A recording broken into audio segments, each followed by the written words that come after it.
Going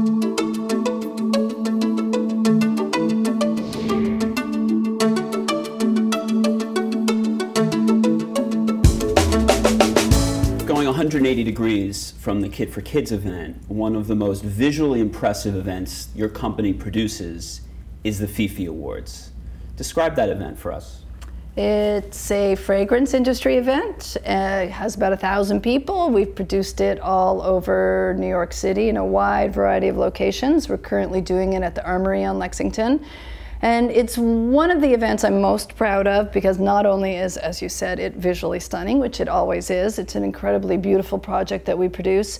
We've made some real adjustments in how a show flow works and how to develop non-traditional seating arrangements, which is critical if you want to avoid the round table for every single project. So now we do lounges, and people buy lounges for their friends and clients, and instead of buying a table of 10, they buy a lounge for 20 or however many people they decide to buy one for. And that's become great. I mean, it's a really interesting way to do seating, and it's a way to increase the sort of party vibe of your event without losing the ability to raise money, which is usually a big piece of the puzzle.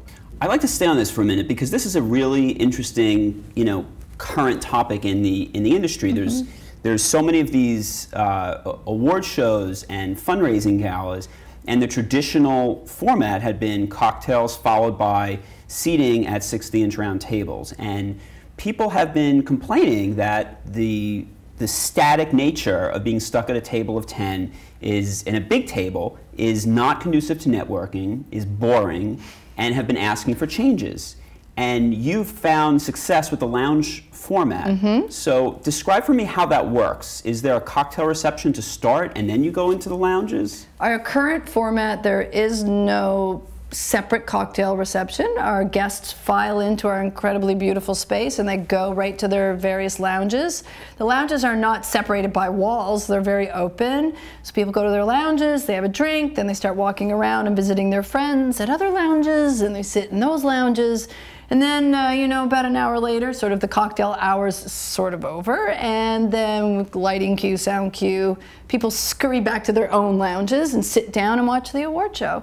And then when that's over, people get up and start to really have fun. So it's been a very successful, and we've done it a couple of other ways because I, like you, am completely interested in changing the format of events and getting away from the round table as completely as possible. So we also have done a theater style format and then gone to the lounges, which is also pretty successful. Yeah, we've done that a lot with the theater style. We would go, cocktails / buffet, then theater style for the awards, and then while they're in theater style, we flip the room for dessert reception. But the lounge format, and you've piqued my curiosity, obviously, as you can see. Does everyone sit at a lounge, or are there theater seats in the middle for the people that don't buy the lounge package? Or? Yeah, we have in the back, we do tables, so we call them sort of the dining party or the dining event. So most people buy lounges or are part of a lounge, but for people, individual ticket purchasers are in a sort of a table area. And then we put them at shared tables, or if the company wants to just buy. And these are long, straight tables, not rounds. And we're able to accommodate pretty much everyone. And then individual ticket holders, particularly for the Fifi, are on another level. We have a sort of balcony seating, and then they come down for the party. So we're pretty much able to accommodate every price point and every level of people who want to buy tickets. It works great. It's been working great. And you don't have, and I'm only asking because I've run into this, even though it seems so obvious. Do people on the committee, or older trustees, et cetera, do they often say, well, I'm used to selling a table? Yeah. I mean, the obvious answer, okay, now sell a lounge, but do you get that question a lot? Yes. I mean, a table, you're holding on to what you're used to. You're used to a table. Hold on to what you're used to. Right. It's happening basically across the board for almost everything for events, as you know.